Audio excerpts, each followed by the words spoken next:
नमस्कार, मैं हूं निधि कुलपति और आप देख रहे हैं प्राइम टाइम।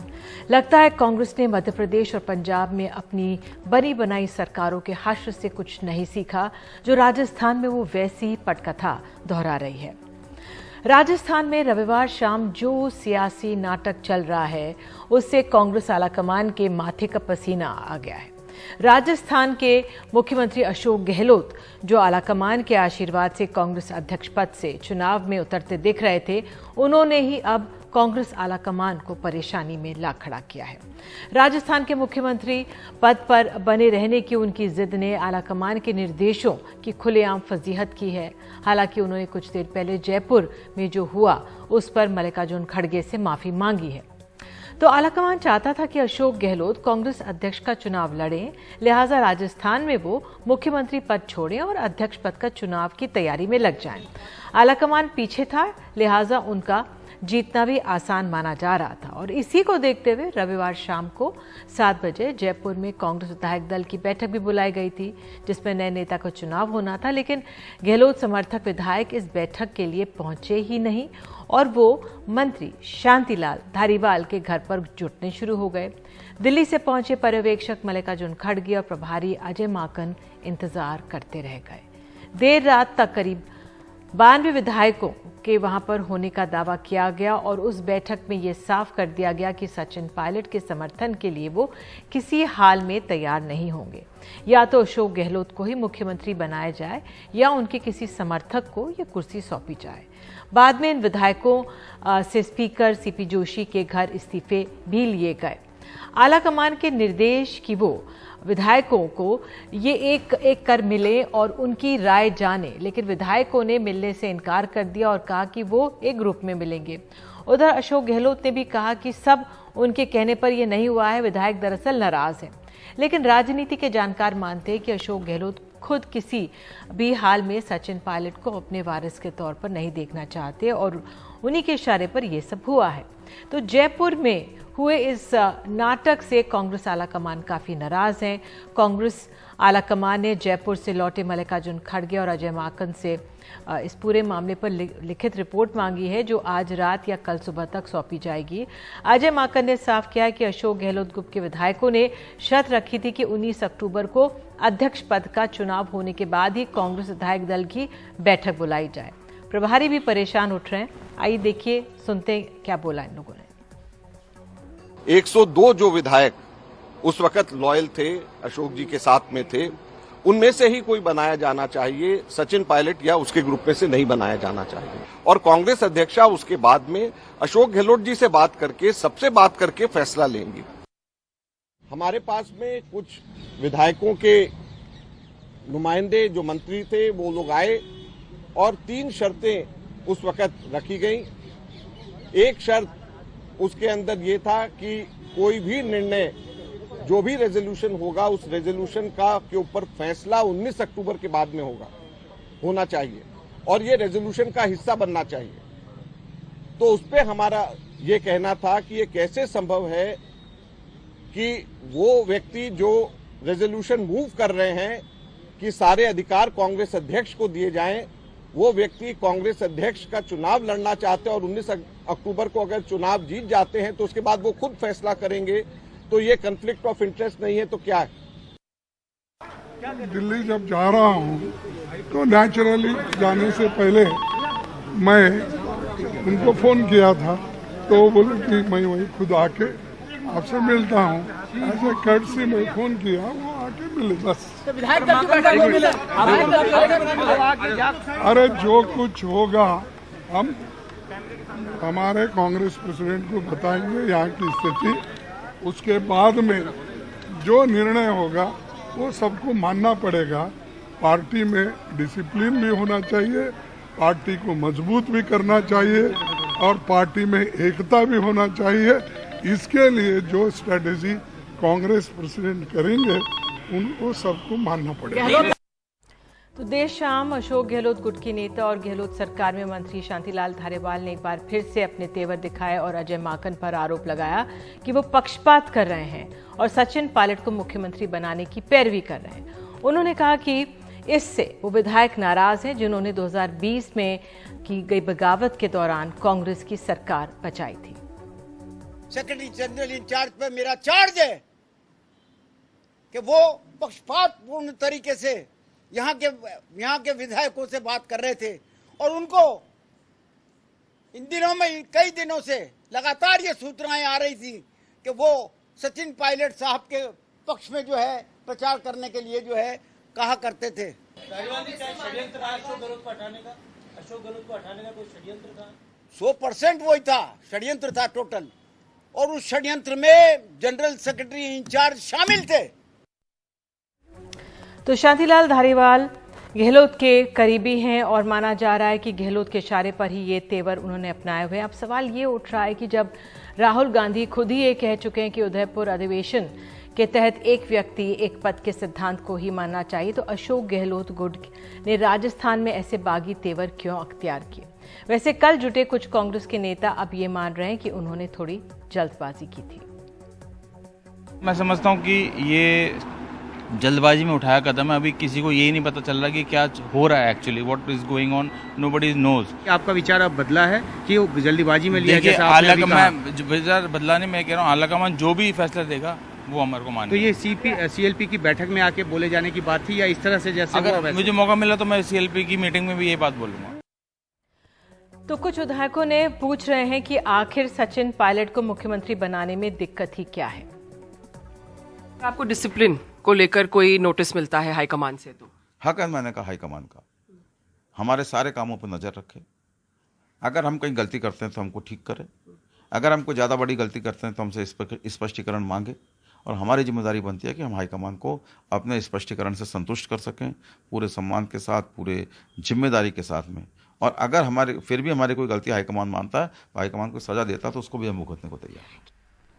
और इस बीच देर शाम कांग्रेस के वरिष्ठ नेता कमलनाथ दिल्ली में कांग्रेस अध्यक्ष सोनिया गांधी से मिलने गए थे। माना जा रहा है कि कांग्रेस आलाकमान अब अशोक गहलोत से इतना नाराज है कि अध्यक्ष पद के उम्मीदवार के तौर पर उनके पीछे खड़े होने को तैयार नहीं है। ये और कौन नेता कांग्रेस अध्यक्ष पद पर गांधी परिवार की मौन सहमति में खड़ा होगा, ये बड़ा सवाल है और चुनाव करीब आता जा रहा है। तो बहरहाल जो कांग्रेस जिस स्थिति में है इस समय, उसको समझने के लिए हमारे साथ खास मेहमान हैं Vinod Sharma, political editor HT हमारे साथ हैं, त्रिभुवन वरिष्ठ पत्रकार राजस्थान से, और रेणु मित्तल वरिष्ठ पत्रकार हमारे साथ हैं। विनोद जी, पहले मैं आप ही से शुरू करूंगी और आपसे आपका क्या आंकलन है इस समय कांग्रेस में हो क्या रहा है? इसको खुद नहीं पता कि वहां क्या होता है, और ऐसी स्थिति में बड़ा मुश्किल है पक्ष लेना किसी का भी। गलतियां दोनों तरफ से हुई। सबसे बड़ी गलती मैं मानता हूं कि अशोक गहलोत से हुई है कि अशोक गहलोत से अपेक्षा की जाती थी कि वो इस तरह से खुले तौर पर जो ऑब्जर्वर्स भेजे गए हैं उनकी अवहेलना नहीं करेंगे, और ऑब्जर्वर से ये अपेक्षा की जाती थी कि जो भी प्रकरण चल रहा है राजस्थान के अंदर उसकी रनिंग कमेंट्री नहीं देंगे। मैं हैरान होता हूं कांग्रेस की तौर तरीकों पर कि अंदर की जो बातें होती हैं उसको टीवी कैमरे के सामने बोलने में उनको बहुत मजा आता है। अगर पंजाब के प्रकरण के बारे में आप याद करें तो हमारे दोस्त हरीश रावत भी रनिंग कमेंट्री दिया करते थे। कोई भी मसले पार्टी के भीतर इस तरह से सुलझाए नहीं जा सकते। दूसरी बात ये कि अशोक गहलोत से ये अपेक्षा करना कि वो चुपचाप ये मान लेंगे कि सचिन पायलट जो है उनके उत्तराधिकारी होंगे, तो ये मैं समझता हूं कि ये बहुत बड़ी मेच्योरिटी थी कांग्रेस लीडरशिप की इस अपेक्षा को करना, क्योंकि आपने एक तरफ तो उसको लड़वा दिया इलेक्शन अध्यक्ष पद के लिए। आपने कहा कि अध्यक्ष पद के लिए वो लड़ेंगे, उन्होंने कह दिया मैं लड़ूंगा, लेकिन आपने कहा कि हम न्यूट्रल रहेंगे इस इलेक्शन में। अब देखिए, जिस इलेक्शन में निधि वोटिंग होती है उसमें कोई न्यूट्रल रहता है? नोटा तो है नहीं कांग्रेस के इलेक्शन के दौरान। तो इसके चलते उसको ये लगा शायद गहलोत को कि ना खुदा ही मिला ना विसाले सनम, अगर ऐसा कुछ हो गया तो आप क्या करेंगे। तो उन्होंने दिखाया कि हमारे पास ज्यादा MLAs हैं और सचिन के पास उतने एमएलए नहीं है, और सचिन के दावे को खारिज करने का एक तरीका ये था। लेकिन इसके चलते जो फजीयत गहलोत साहब ने अपनी करवाई, अपनी सीनियरिटी की करवाई, और जो फजीयत उन्होंने अपने कैंडिडेचर की कराई, जो कांग्रेस अध्यक्ष के लिए उनका कैंडिडेचर होने वाला है या होने वाला था, तो इतना बड़ा मसला पैदा कर दिया कि आज के दिन सवाल ये नहीं है निधि की राजस्थान में मुख्यमंत्री कौन होगा, सवाल ये है कि कांग्रेस का अध्यक्ष कौन होगा। और विनोद जी कांग्रेस का अध्यक्ष कौन होगा, और जिस तरह से अशोक गहलोत का व्यवहार रहा है, आला कमान के उस पर भी एक सवाल उठा है, वो भी आहत हुआ है। वो जो पद है अपने आप में एक, क्या त्रिभुवन जी आपसे मैं पूछना चाहूंगी, राजस्थान में अशोक गहलोत पर अगर हम चर्चा कर लें, उनका इतना विश्वास था आला कमान का कि उनको पार्टी का अध्यक्ष बनाया जा रहा है, जो बीजेपी से मुकाबला करेगी, उस पार्टी एक मुकाबले के लिए अशोक गहलोत को उतारा जा रहा था, लेकिन वो राजस्थान की राजनीति से ही बाहर निकलकर नहीं आ पा रहे। शायद अशोक गहलोत कांग्रेस की राजनीति को बाकी लोगों से ज्यादा बेहतर समझते हैं। वो बड़े लंबे समय से कांग्रेस में रहे हैं, क्योंकि करीब 71 से भी पहले से वो राजनीति में है, छात्र जीवन से ही। तो आप ये देखेंगे कि एक कांग्रेस में चुनाव हुआ था राष्ट्रपति का, जिसके अंदर एक कांग्रेस के उम्मीदवार थे और एक उम्मीदवार इंदिरा गांधी के व्यक्तिगत उम्मीदवार थे, वीवी गिरी वाला जो प्रकरण है। तो उसमें कांग्रेस का उम्मीदवार हार गया था और गांधी परिवार का उम्मीदवार जो है वो जीत गया था। तो कांग्रेस में बहुत सी तरह की रणनीतिक इतिहास की चीजें जो हैं वो सभी नेता लोग देखते हैं। लेकिन आप जिस तरह से इस परिस्थिति को, अभी की परिस्थिति को देखें, तो जो आज हाईकमान सचिन पायलट को मुख्यमंत्री बनाना चाहता है, सवाल ये है कि ये परिस्थिति, जब ये राजस्थान विधानसभा का चुनाव हुआ था, तब उन्होंने इतना इस तरह का मजबूत स्टैंड क्यों नहीं लिया? क्योंकि अगर उस समय ये स्टैंड लिया होता तो शायद आज यह नौबत नहीं आती। आप ये देखें कि उस दिन की परिस्थितियों में और आज की परिस्थितियों में कोई ज्यादा अंतर नहीं है। शायद उस दिन सचिन पायलट के साथ विधायक ज्यादा बड़ी तादाद में थे जितने आज हैं। तो ये कांग्रेस जो हाईकमान है वो अपने जो सेनापति हैं उसके, जो सचिन पायलट जैसे नए तेज तर्रार सोफिस्टिकेटेड नेता हैं, और जो पुराने जिन्हें ओल्ड गार्ड कहा जाता है, अशोक गहलोत जैसे जो लोग हैं, वो उन सब की छवियों को धूमिल करके वो अपने आप को पता नहीं किस तरह के संकट में फंसाए जा रहा है। ऐसा संकट जो अप्रत्याशित है, जो अकल्पनीय है। आपको ध्यान होगा कि हमने जो 4 दिन पहले या 5 दिन पहले जिस दिन बात की थी एनडीटीवी पर, उस दिन ऐसी कोई परिस्थिति नहीं थी, लेकिन उस दिन भी मैंने ये कहा था कि कांग्रेस ने अनचाहे अपने आप को एक ऐसे संकट में डालने जा रही है कांग्रेस, जो पंजाब में अभी हाल ही होकर के हटा है। क्योंकि ये किसी को नहीं लग रहा था कि ऐसा संकट पैदा हो जाएगा। और आप ये देखिए कि राजस्थान में एक कहावत है कि ऊंट चढ़े को कुत्ता काट गया, कि ऐसी अकल्पनीय परिस्थिति होना जिसकी कोई दूर दूर तक संभावना नहीं थी। बीजेपी कांग्रेस की सरकार को ऐसा आरोप है कि गिराना चाहती है, और वो कई जगह ऐसा कर चुकी है। लेकिन यहां तो परिस्थिति ये है कि जो सरकार कई हमलों के बावजूद, कई तरह की परिस्थितियों के बावजूद बची रही, उसको हाईकमान ने एक बहुत बड़े संकट में खुद डाल दिया। ये वो समय है जब राहुल गांधी देश में अपनी पार्टी को मजबूत करने के लिए, अपनी सरकार को आने वाले समय में अपनी सरकार बनाने के लिए, देश में एक वैकल्पिक कार्यक्रम देने के लिए, और जो मौजूदा सरकार है उसके विरोध में कोई बड़ा कार्यक्रम निकालने के लिए एक लंबी यात्रा पर निकले हुए हैं। और उस यात्रा का जो मकसद है वो शायद एक ऐसा ही मकसद है जैसे राजस्थान में इनकी सरकार बनी हुई है। तो ये सरकार कोई अशोक गहलोत की सरकार नहीं माननी चाहिए, या इसे सचिन पायलट की सरकार नहीं माननी चाहिए। ये कांग्रेस की सरकार है, और कांग्रेस की सरकार में कांग्रेस के नेता अगर कभी सचिन पायलट का उसके भविष्य को धूल दूषित करें और कभी अशोक गहलोत को धूल दूषित करें, तो ये कांग्रेस के बड़े सेनापति हैं, एक तरह के उसकी सेना के सिपाही हैं। और अगर आप सबसे बड़ी अपनी जो ताकत है वो उसको आप अगर खराब करते हैं, उसको अगर आप कमजोर करते हैं, आज मान लो पहले सचिन पायलट बाहर चले गए, अब अशोक गहलोत बाहर चले जाएंगे, तो और अब आप वापस सचिन पायलट को बुलाते हो, कल फिर परिस्थिति होगी आप अशोक गहलोत को बुलाएंगे, तो ये जो एक तरह का घमासान हो रहा है, ये कौन कर रहा है? मुझे ऐसा लगता है कि या तो नेहरू गांधी परिवार ने ऐसा सोचा हुआ है, एक ऐसी पटकथा पहले से लिख रखी है, जो हो सकता है कोई वो दूरदृष्टि रखते हुए बना रखा हो कि हमें पहले मौजूदा जो कांग्रेस के अंदर बड़े स्टालवार्ड्स हैं उन सबको खत्म करना है, कोई सरकार जाती है जाए, कोई कहीं सरकार आए नहीं आए, हमें अगले 10 साल बाद या 15 साल बाद का प्लान है हमारे पास। जब राहुल गांधी प्रधानमंत्री बनेंगे, हमारे पास एक नई कांग्रेस होगी, राहुल गांधी प्रियंका गांधी की एक कांग्रेस होगी। वैकल्पिक स्थितियां, बिल्कुल वैकल्पिक परिस्थितियों की आप बात कर रहे हैं, रेणु जी के पास आती है। बिल्कुल, आपने आलाकमान के रुख पर ही, व्यवहार पर ही, फैसलों पर ही सवाल उठाए, ये अहम है, ये बहुत अहम है। रेणु, आप किस तरह, एक तरफ हम राहुल गांधी को देख रहे हैं, भारत जोड़ो यात्रा, बीजेपी से मुकाबला कि बीजेपी बांटती है, दूसरी तरफ जो बीजेपी आरोप लगाती है वो राजस्थान में होता हुआ नजर आ रहा है।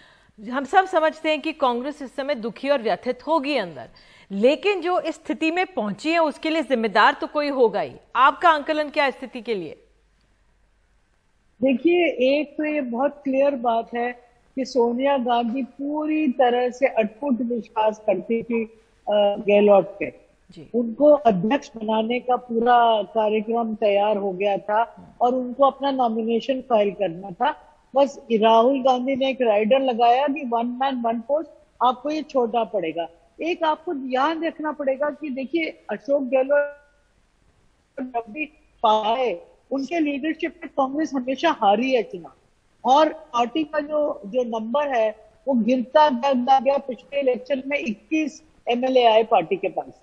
इस बार भी कोई ऐसी स्थिति होने वाली थी। राहुल गांधी और मेरे ख्याल में गांधी फैमिली चाहती थी कि अगर सचिन पायलट आएंगे तो एक चांस होगा, क्योंकि यूथ काफी अट्रैक्टेड है उनसे, तो और कटिंग अक्रॉस कास्ट लाइन, कि ये आगे जाके थोड़ा पार्टी भागे और एक चांस रहेगा कि पार्टी फेयरली अच्छा परफॉर्मेंस कर पाएगी, भले ही वो जीते ना।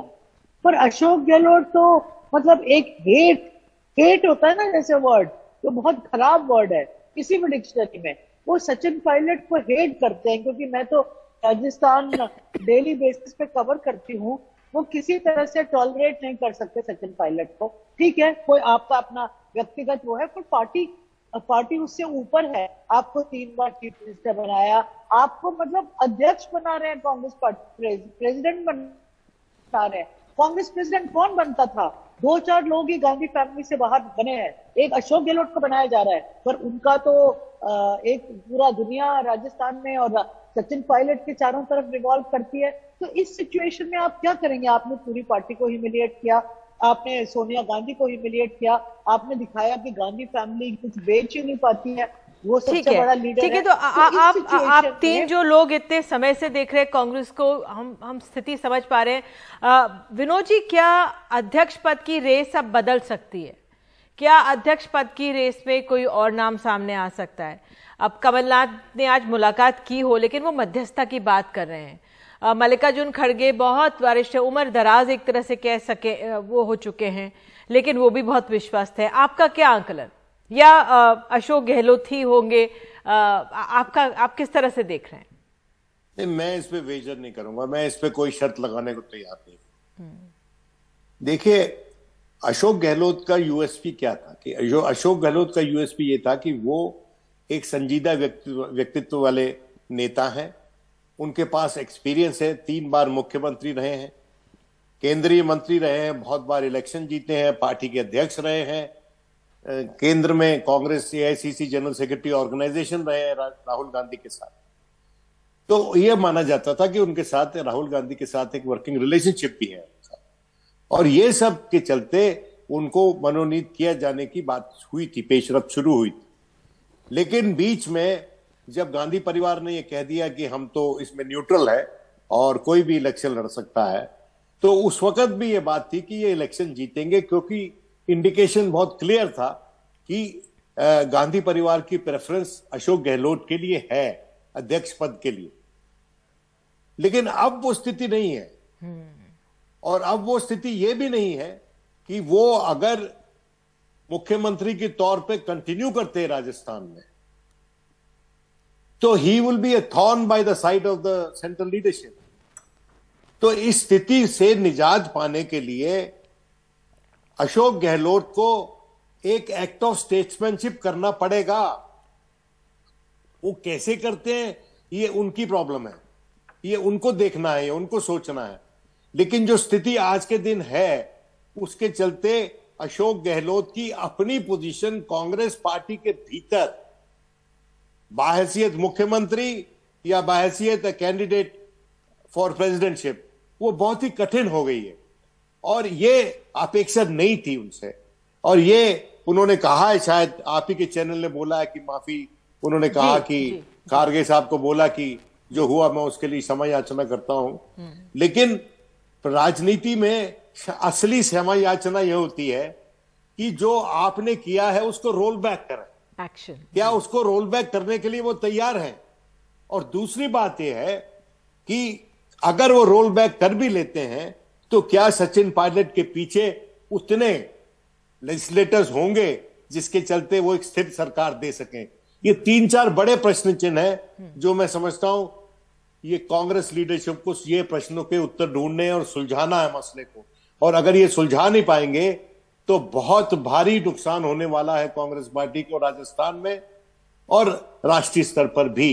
और रही बात इसका इम्पैक्ट जो भारत जोड़ो यात्रा है वो तो जग जाहिर है, अब सबके सामने सब लोग बात कर रहे हैं। तो ये बहुत ही गलत स्थिति में कांग्रेस अपने आप को बहुत ही गलत समय में पाती है। बिल्कुल, आपने बहुत अहम बातें की। त्रिभुवन जी, जिस तरह से विनोद जी कह रहे हैं कि अशोक गहलोत को एक स्टेट्समैन के तौर पर इस समय दिखना चाहिए और कदम उठाने चाहिए, आप क्या कहेंगे? कि अगर वो मुख्यमंत्री बने रहते हैं तो मुश्किल, अगर सचिन पायलट वहां पे आते हैं, थोपा जाता है और फिर कोई कदम उठाते हैं अशोक गहलोत, तो वो कांग्रेस के लिए भी बहुत घातक होगा। आप किस तरह से देख रहे हैं? देखिए, सचिन पायलट जो है वो उप मुख्यमंत्री थे और प्रदेश अध्यक्ष थे, उनको उन दोनों पदों से 2 साल पहले मुक्त कर दिया गया था। आज उनके पास खोने के लिए कुछ भी नहीं है। और अशोक गहलोत मुख्यमंत्री आज के दिन मुख्यमंत्री हैं और उन्हें आज से 2 या 3 दिन पहले तक, जब तक ये विवाद शुरू नहीं हुआ था, ये माना जा रहा था कि वो कांग्रेस के राष्ट्रीय अध्यक्ष होंगे।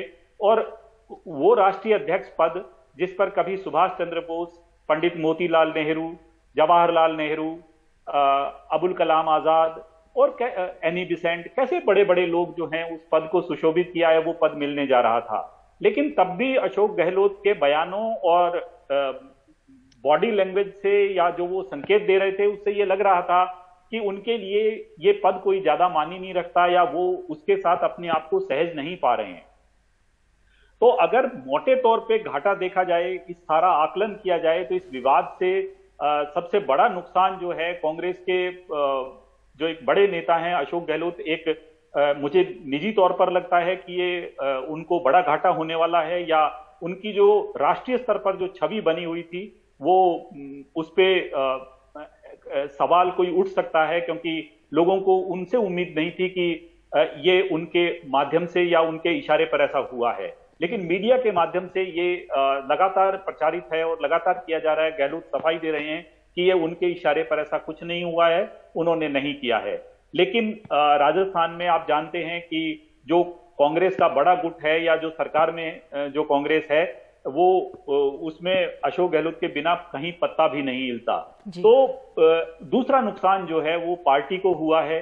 और ये विवाद जो है इसमें कहीं अगर जड़ में जाएं तो मुझे लगता है कि ये पूरी मिसहैंडलिंग है हाईकमान की, या हाईकमान के जो नुमाइंदे राजस्थान में आते हैं, क्योंकि वो बहुत अनुभवहीन हैं।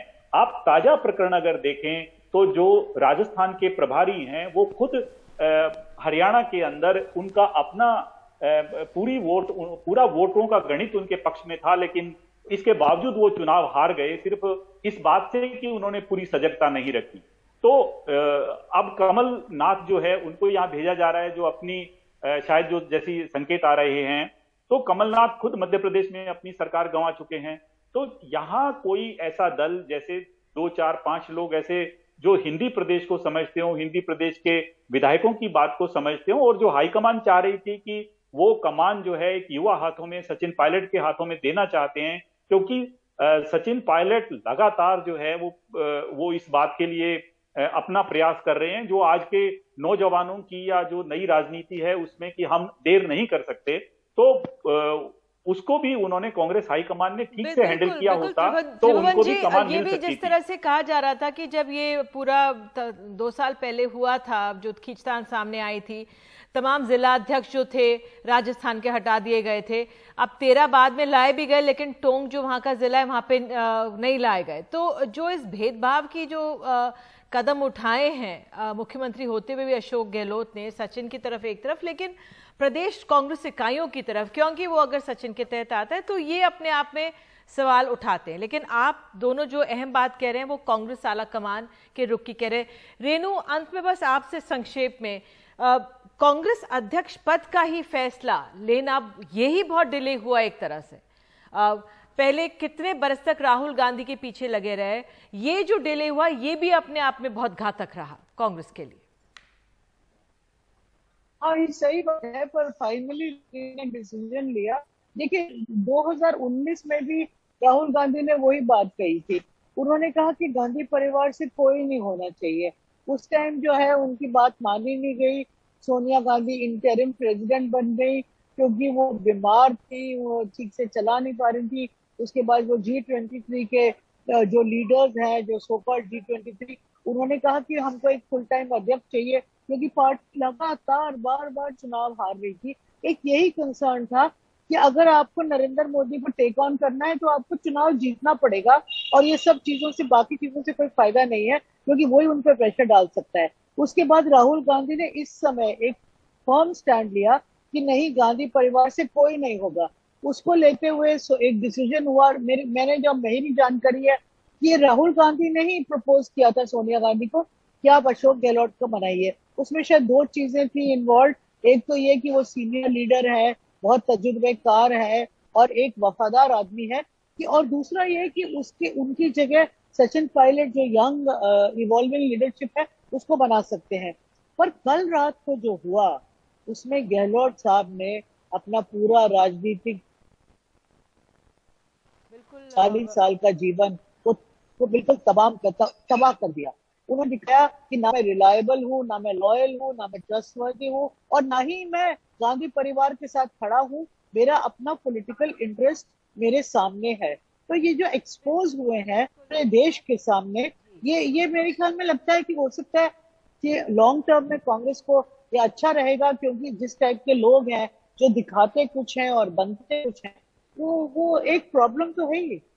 और मेरे को लगता है कि अभी बिल्कुल आपने भी अपनी बात कही, लेकिन राजनीति ऐसी है कि इसमें जो दिखता है वही होता है, और नुकसान जो इस समय कांग्रेस को हो रहा है वो अपने आप में बहुत ही उसको कमज़ोर कर रहा है स्थिति में। लेकिन वाकई में फैसले लेने में बहुत देरी हुई, अध्यक्ष पद के फैसले लेने में देरी हुई। राजस्थान में जो ये घमासान चल रहा था उसको पहले ही इस पर फैसला लिया जा सकता था। आप तमाम लोग जुड़े, अपनी बात सामने रखी, इसके लिए बहुत बहुत धन्यवाद। और फिलहाल एक छोटा सा हम लोग ब्रेक ले रहे हैं। ब्रेक के बाद आपको उत्तराखंड से खास खबर दिखाएंगे, बने रहिए हमारे साथ।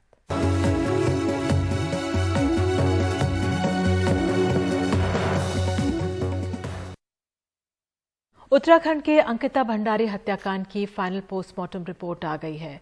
रिपोर्ट के मुताबिक अंकिता की मौत डूबने से हुई है। उसके शरीर पर चोट के 4 से 5 निशान भी मिले हैं।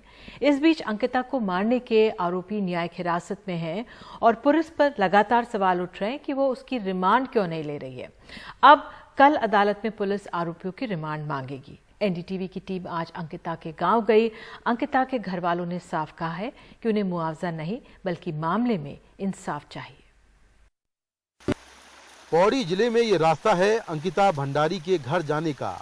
बहते पानी में करीब 1 किलोमीटर की चढ़ाई, फिर करीब 2 किलोमीटर पहाड़ पर सीधी चढ़ाई। करीब 1 घंटे के सफर के बाद हम अंकिता के घर पहुंच गए। ये है धूरो तोक गांव। हालांकि यहाँ 1-2 घर ही हैं। यही छोटा सा घर है अंकिता का, जहाँ अंकिता अपने माता पिता और भाई के साथ रहती थी। मेरे पहुँचने के पहले ही अंकिता का परिवार अंतिम संस्कार के बाद यहाँ पहुँच गया था। घर पर अंकिता के कुछ रिश्तेदार और जानकार थे। अंकिता के पिता ने बातचीत में कहा कि उन्हें जैसे ही अंकिता के गायब होने की सूचना मिली वो तुरंत ऋषिकेश गए, लेकिन पटवारी और आरोपी उन्हें घंटों गुमराह करते रहे। उन्हें ये भी कहा गया कि रिजॉर्ट के सीसीटीवी कैमरे खराब हैं। इसे लेकर उनका आरोपियों से झगड़ा भी हुआ। मैं अंकिता भंडारी का पिता हूँ, मुझे रिपोर्ट लिखानी है। तो कहने लगे कि नहीं, रिपोर्ट इन्होंने लिखा दिया। मैंने कहा उनकी रिपोर्ट लिखोगी पहले पीड़िता की रिपोर्ट लिखोगी? तो नहीं आपकी रिपोर्ट नहीं लिखूंगा मैं। तो तब तक होटल मालिक ने गर्म हो गया, मैं भी गर्म हो गया। मैंने कहा तुम बीच में क्यों बोले, तुम्हारी रिपोर्ट हो गई ना, अब मेरी रिपोर्ट लिखो। तो पटवारी कहने लगा कि मैं वहाँ जाऊँगा, कोड़ा जाऊँगा, थाने में जाऊँगा। तो तब तक बीच में होटल मालिक ने बोला कि आप स्पॉट में आए, होटल में आए, सीटी कैमरे लगे हैं, तो आप जो है वहाँ पे चले। तो 4:30-5 बजे के आसपास हम होटल में पहुँचे। तो पटवारी घूमता रहा। उसके बाद उस पटवारी ने कुछ नहीं बोला, सीटी कैमरे ऑन करो, कुछ करो। तो मैं वहाँ गया, मैंने कहा आप सीटी कैमरे ऑन करो। तो उसके बाद होटल मालिक पुनीत आर्य ने बोला कि 3 महीने से मेरा काम चल रहा है, जगह जगह से टाटे टूड़ी कटी हुई हैं। तो उसके बाद मुझे शक हो गया पटवारी पे और होटल वालों के साथ में शक हो गया, मिले हुए भगाते ही। तो परिवार वालों के मुताबिक अंकिता की हत्या से एक दिन पहले 17 सितंबर को उससे बात हुई थी। तब उसने किसी तरह की परेशानी के बारे में नहीं बताया था, लेकिन उसने अपने दोस्त से असुरक्षित होने की बात कही थी। कभी आपकी बेटी ने पहले बताया था कि इस तरह से वो परेशान है या असुरक्षित महसूस कर रही है? हाँ, वो हमें नहीं बताया। जबकि 17 तारीख 1 घंटे तक बातचीत हुई। नहीं बताया आपको? माँ को और भाई से बात हुई उसकी, लेकिन नहीं बताया उसने। अच्छा, कभी नहीं बताया इसके पहले? नहीं बताया इससे पहले। अच्छा, अरे अपने दोस्त से बताया था उसने? उसने दोस्त से बताया कि मुझे थोड़ा यहाँ खतरा सा लग रहा है। अच्छा। तब तक उसी दिन 18 तारीख को, अच्छा, उसी दिन 8:30 बजे इसका स्विच ऑफ हो गया।